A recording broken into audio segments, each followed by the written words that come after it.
नमस्ते। दो प्रश्न हैं। पहला प्रश्न है, एक एफोरिज्म है श्री अरविंद का, to hate the sinner is the worst sin. मतलब बाकी हम पाप तो पाप है, लेकिन घृणा करना किसी से, किसी ने पाप किया है, ये पाप के कंसेप्ट है इसमें जो बड़ा इंटरेस्टिंग है। लेकिन इसकी बैकग्राउंड है जो जीसस क्राइस्ट कहते हैं कि तुमने पहला पत्थर वो मारे जिसने ये पाप ना किया हो। लेकिन यहाँ श्री अरविंद उस सत्य को बहुत आगे ले जा रहे हैं। For it is hating God yet he who commits it glories in his superior virtue. अब इसको हम, माता जी ने इसमें बहुत लंबा एक्सप्लेनेशन दिया है, मैं एक छोटे से उसमें बताता हूँ कि to hate the sinner is the worst sin because it is hating God. अब ये इसका क्या अर्थ हुआ? भगवान तो शुद्ध हैं, भगवान तो सब कुछ हैं, सर्व साक्षी हैं, तो गॉड को हेट करना और सिनर को हेट करना एक कैसे हो सकता है? तो यहाँ पर हमको ये समझना होगा कि अनलाइक वो एक कंसेप्शन है गॉड का कि गॉड वहाँ है, वो तो शुद्ध हैं, और ये संसार अपनी गति से चल रहा है जहाँ मनुष्य अपने कर्मों के लेन देन के लिए जिम्मेदार है।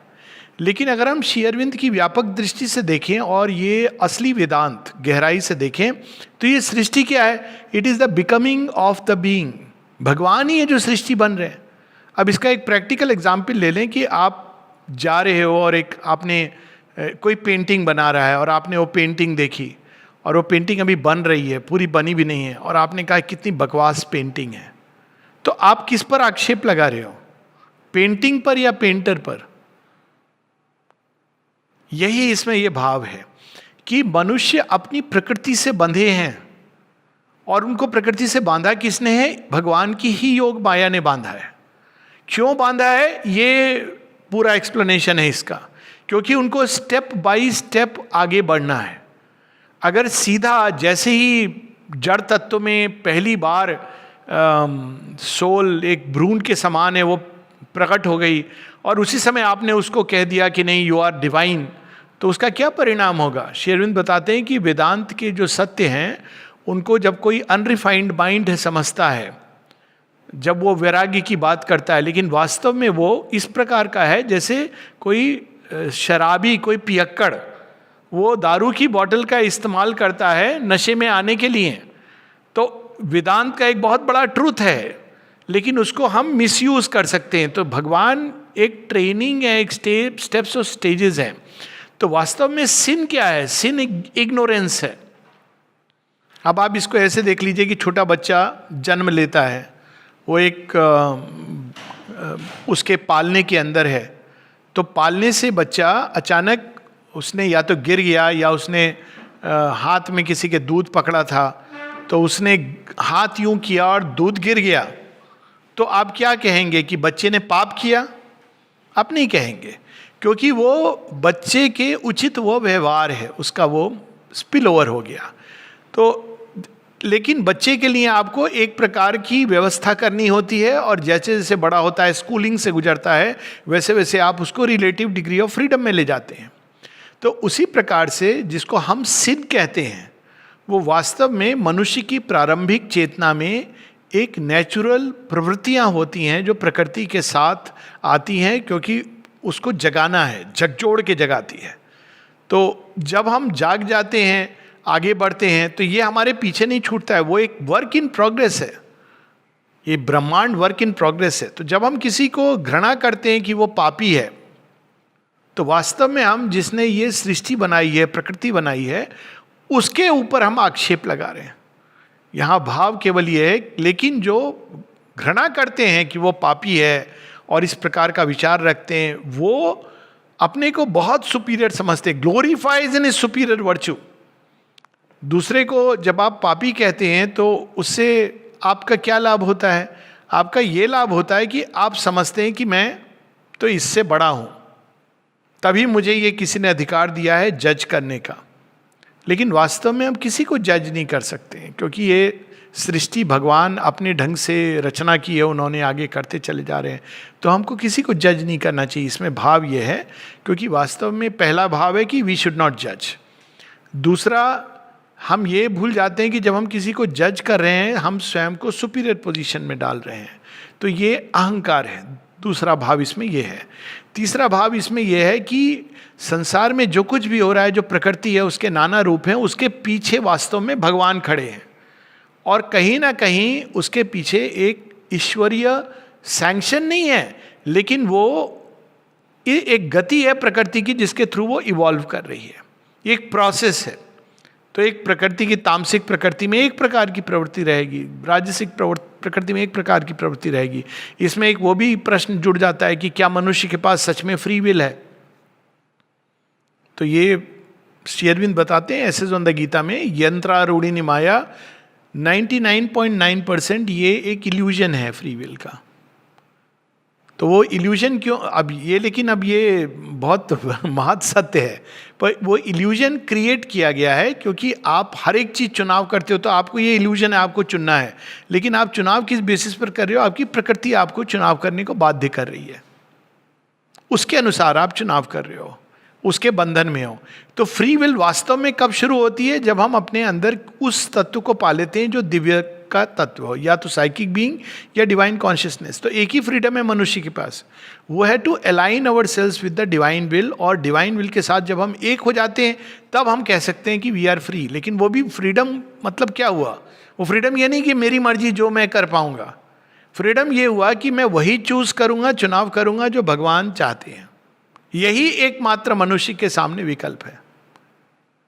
तो अगर उस दृष्टि से देखें तो सारे संसार में सुपीरियर वर्चू का कंसेप्ट खत्म हो गया। प्रश्न हमको केवल एक करना है, ये नहीं कि पाप है या पुण्य है, कि क्या इस समय हम भगवान के संकल्प के साथ अलाइंड है, एक है कि नहीं। This is the only question जो वैलिड है। और अगर आप अलाइंड हैं तो फिर संसार आपको जो समझे। आप देखिए महाभारत के युद्ध में श्री कृष्ण को भूरी श्रवा क्या क्या कहते हैं, कितने आप शब्द कहते हैं, लेकिन वो संकल्प उनका अलाइंड है, वो तो डिवाइन संकल्प को लेकर के प्रकट हुए हैं। सो इसमें यह भाव है कि पाप और पुण्य का कंसेप्ट केवल एक रिलेटिव वर्ल्ड के लिए कंसेप्ट है। ये नहीं कि मनुष्य उसको डिस्पेंस कर सकता है एक लंबे समय तक, ये एक उसको मैकेनिज्म दी गई है। एक और जगह श्री अरविंद बताते हैं कि sin is a trick of nature. The sense of sin is a trick of nature, एक डिवाइस। तो आपको पाप बोध होता है, तो पाप बोध होता है तो क्या आपके अंदर भाव आता है, नहीं मुझे इससे बाहर निकलना चाहिए। तो ये भी नेचर नहीं बनाया है आपके अंदर ये पाप वृत्ति का बोध।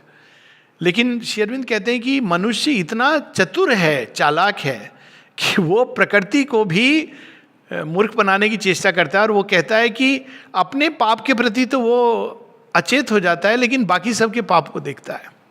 तो sin is a trick and device of nature. एक जगह और कहते हैं कि सिन क्या है, वो बार बार कहते हैं कि मेरे जो परम प्रेमी हैं कृष्ण, वो मुझे बार बार इसमें धकेलते थे। तो पहले जब मैं ये नहीं जानता था तो मैं उठ करके मुझे अपने ऊपर बड़ा दुख होता था, गिल्ट फीलिंग। जब मैंने देखा ये तो वो धकेल रहे हैं तो मुझे उन पर रोष आया कि ये क्या कर रहे हैं मेरे साथ, ये कौन सा खेल है। पर कहते हैं कि this time I had to pardon him. Why? क्योंकि मुझे पता था कि ये मेरे शुभ के लिए कर रहे हैं, मेरे कल्याण के लिए। तो मनुष्य बार बार इसमें क्यों गिरता है, पाप पंख में? अगर आप इसकी पूरी अगर साइकोलॉजी को समझें तो वो इसलिए गिरता है, पहली चीज उसको विनम्रता लाने के लिए। नहीं तो वैसे ही पफ्ड अप होता है कि हम बड़े मॉरलिस्ट हैं। मॉरलिस्ट लोगों को भगवान की ओर मोड़ना सबसे कठिन होता है। ये सब जितने भी स्पिरिचुअल लोग हैं उन्होंने कहा है, श्री अरविंद भी इसकी पुष्टि करते हैं। माता जी स्पष्ट कहती हैं, it is much more difficult to make a moralist turn towards God. क्योंकि वो तो बिल्कुल सच्चा आदमी है, पक्का आदमी, वो समझता है, तो वो तो भगवान की ओर मुड़ेगा नहीं। वो तो समझता है कि मैं तो हुई, सब सही कर रहा हूँ। वो तो भगवान को कंप्लेन करेगा, मैं तो सब सही कर रहा हूँ, मेरे जीवन में ये क्यों हुआ, भगवान गलत है, बिकॉज मैंने तो कोई पाप नहीं किया, गलत नहीं किया। तो वो समझता है कि I am doing the best thing. तो जो ये मनुष्य गिरता है बार बार, इससे उसके अंदर विनम्रता आती है, पहली चीज। दूसरा, उससे पता चलता है कि ये हमारे पास एक इम्परफेक्शन है, उसको भान होता है। नहीं तो उसको कैसे पता चलेगा कि उसके अंदर इम्परफेक्ट पोर्शंस हैं जो अभी पूरी तरह परफेक्ट नहीं। क्योंकि क्या होता है कि हम एक पार्ट में अपने अवेकेंड हो जाते हैं और हमको लगता है कि यस इट्स ऑल ब्यूटीफुल, लेकिन दिया तले वो पिक्चर थी ना, कौन सा, नीम बत्ती सन्नाटा या कुछ नील बट्टे सन्नाटा, नीचे में अंधकार है, उसको पता नहीं है। तो आप जैसी वहाँ, इसीलिए पुराने योग में लोग एकदम संभावना से ही दूर रहते थे, लेकिन ये जब व्यक्ति उसमें गिरता है, देखता है कि ये इम्परफेक्ट है, तो वास्तव में सिन की जगह हमको ये कहना चाहिए कि हमारे अंदर प्रकृति की ऐसी गतिविधियां हैं जो अभी भी निम्न गति से चल रही हैं, उनको हमको अपग्रेड करना है। और अपग्रेड करने का माध्यम श्री अरविंद ने बता दिया है कि ईगो सेल्फ और डिजायर्ड सेल्फ, और उससे जो पैदा होते हैं 6 विकार और द्वंद्व, इनसे जब तक हम बंधे हुए हैं तब तक हमारी निम्न प्रकृति अपग्रेड नहीं हो सकती है। तो अपग्रेड करना है तो you have to come out of that. उसके बाद the same action can be in a very divine way. एक बड़ा डिस्कशन चल रहा था इस पर, तो एक वेबसाइट पर how do yogis have children, ठीक है। सो ये एक पार्ट।